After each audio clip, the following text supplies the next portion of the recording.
പ്രതി നടത്തിയത് വളരെ ക്രൂരമായൊരു പീഡനം എന്നാണ് ഈ പ്രതിയെ ചോദ്യം ചെയ്ത പോലീസ് ഉദ്യോഗസ്ഥരിൽ നിന്ന് ലഭിക്കുന്ന വിവരം. അയാളൊരു സൈക്കോപാത്താണ്.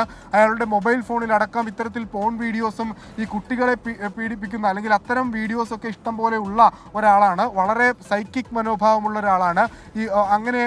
അതാണ് ഈ കുട്ടിയെയും ഇത്തരത്തിൽ ക്രൂരമായി പീഡിപ്പിക്കാനുള്ള ഒരു കാരണം. പക്ഷേ അയാൾ അവിടെ നടത്തിയൊരു വൈകാരിക പ്രകടനമുണ്ട്.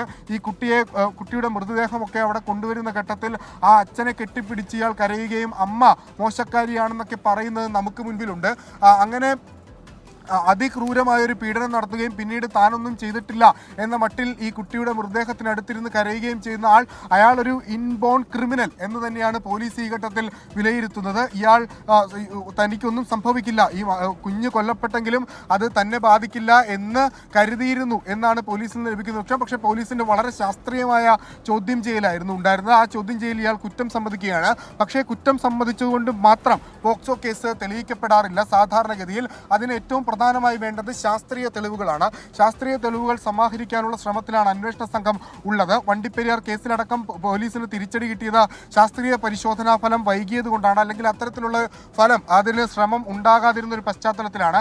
എന്നാൽ ഈ കേസിൽ അങ്ങനെയൊന്നുമല്ല. കൃത്യമായ ശാസ്ത്രീയ പരിശോധനാ ഫലം സമാഹരിക്കാനുള്ള ഒരു ശ്രമത്തിലേക്ക് അന്വേഷണ സംഘം കടക്കുന്നുണ്ട്. അതിന് ഇയാളെ കസ്റ്റഡിയിൽ വാങ്ങിയ ശേഷമായിരിക്കും അതുമായി ബന്ധപ്പെട്ടുള്ള വിവരങ്ങളൊക്കെ പോലീസ് സമാഹരിക്കുക. പ്രത്യേകിച്ച് ഈ ബയോയുമായി ബന്ധപ്പെട്ടുള്ള മെഡിക്കലുമായി ബന്ധപ്പെട്ടുള്ള വിവരങ്ങളൊക്കെ പോലീസിന് സമാഹരിക്കേണ്ടതുണ്ട്. അതൊക്കെ ഉടൻ ഉണ്ടാകുമെന്നാണ് നമ്മൾ പ്രതീക്ഷിക്കുന്നത്. അതോടൊപ്പം തന്നെ ഏറ്റവും പ്രധാനപ്പെട്ടതാണ് ഈ മർഡർ കേസിൽ ഇന്ന് നടക്കുന്ന തെളിവെടുപ്പും. ഈ അമ്മ അവിടെ എത്തി. ഇപ്പോൾ പോലീസ് പറയുന്നത് ഇവർക്ക് അന്നേ ദിവസം ഉണ്ടായിരുന്ന ഒരു തീരുമാനമാണ് കുട്ടിയെ കൊലപ്പെടുത്തുക എന്ന്. കുട്ടിയെ അവിടെ നിന്ന് വിളിച്ചുകൊണ്ട് വരുന്ന ആ നിമിഷം, അതായത് ആ ബസ്സിൽ കയറുന്ന നിമിഷം ഉണ്ടായ ഒരു കാര്യമാണ് കുട്ടിയെ കൊലപ്പെടുത്തുക എന്നുള്ളത്. അതവർ ചെയ്യുകയും ചെയ്തു. അതിൽ ഈ ക്രൈം ഫ്രെയിം ചെയ്യുന്നതുമായി ബന്ധപ്പെട്ട് മർഡർ ഫ്രെയിം ചെയ്യുന്നതുമായി ബന്ധപ്പെട്ടുള്ള 3 ഫാക്ടേഴ്സും അവിടെ ഇതിനോടകം തന്നെ വ്യക്തമായിട്ടുണ്ട് പോലീസിന്. ഇന്റൻഷനും പ്രിപ്പറേഷനും നോളജും വളരെ കൃത്യമായി തന്നെ പോലീസിന് തെളിയിക്കാൻ സാധിച്ചിട്ടുണ്ട്. ഒപ്പം CCTVയുടെ സഹായവും പോലീസിന് ഉണ്ട്. പ്രതി ആദ്യം എത്തുന്നത് കുട്ടിയുമായാണ്. അതോടൊപ്പം തന്നെ അവരുടെ മൊബൈൽ ടവർ ആ ഘട്ടത്തിൽ അവിടെ ഉണ്ടായിരുന്നു. ആ ലൊക്കേഷൻ കാണിച്ചിട്ടുണ്ട്. അങ്ങനെ ഈ തെളിവുകളൊക്കെ ലഭിച്ചിട്ടുണ്ട്. പക്ഷേ ഈ സംഭവ സ്ഥലത്തെത്തി അവിടെ അന്ന് ഈ പ്രതി എന്തെല്ലാം ചെയ്തു, കുട്ടിയുമായി നേരെ വന്ന് ഈ പുഴയിൽ എറിയുകയായിരുന്നു, അതല്ലെങ്കിൽ എവിടെയെങ്കിലും അല്പസമയം ഇരുന്നോ, അക്കാര്യങ്ങളടക്കം വ്യക്തമാണ്. എന്തായാലും എന്താണ് ഈ പറയുന്ന അമ്മയെ കൊണ്ട് അല്ല സ്ത്രീയെ കൊണ്ട് തെളിവെടുപ്പിനെ കൊണ്ടുപോവുകയാണ്. മൂഴിക്കുളം പാലത്തിലാണ് ആ തെളിവെടുപ്പ് ഉണ്ടാകാൻ പോകുന്നത്. ആ ദൃശ്യങ്ങളാണ് പ്രേക്ഷകർ കാണുന്നത്. അല്പസമയത്തിന് മൂഴിക്കുളം പാലത്തിലാണ് ആദ്യ തെളിവെടുപ്പ്.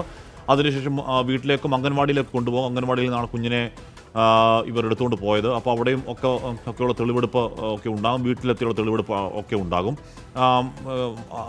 പിന്നെ അച്ഛൻ്റെ ഈ സഹോദരൻ കുട്ടിയെ ദീർഘനാളുകളായി 2.5 വയസ്സ് മുതൽ തുടങ്ങിയ പീഡനത്തിൻ്റെ ഭീകരമായ വാർത്തകൾ ഈ ദിവസങ്ങൾ പുറത്തേക്ക് വരുന്നുണ്ട്. അത് ഈ സ്ത്രീക്ക് അറിയാവുന്നതാണോ എന്ന കാര്യം അറിയേണ്ടതുണ്ട്. ഇരുവരെയും ഒരുമിച്ചിരുന്ന് ചോദ്യം ചെയ്യേണ്ടതുണ്ട്. അപ്പോൾ അത് കുറച്ചുകൂടി സങ്കീർണമാകുന്നുണ്ട് ആ കേസ്. അത് കേവലം കൊലപാതക കേസ് മാത്രമല്ല, ഇത് ആർക്കൊക്കെ അറിവുള്ളതാണ് ഈ സംഭവങ്ങൾ. അറിവുള്ളതാണെങ്കിൽ അവരൊക്കെയും പോക്സോ കേസിൽ ഉൾപ്പെടുന്ന സാഹചര്യമുണ്ടാകും. ആരുടെയെങ്കിലും പിന്തുണയിലാണോ ഇയാൾ ഇതൊക്കെ കാട്ടിക്കൂട്ടിയത്? 2.5 വയസ്സ് മുതൽ പാവം കുഞ്ഞിനെ വീട്ടിനകത്ത് ഇത്രത്തോളം പീഡിപ്പിക്കുമ്പോൾ ആരും അറിഞ്ഞില്ല എന്നത് അങ്ങനെ അങ്ങ് ദഹിക്കുന്ന ഒരു ന്യായമല്ല.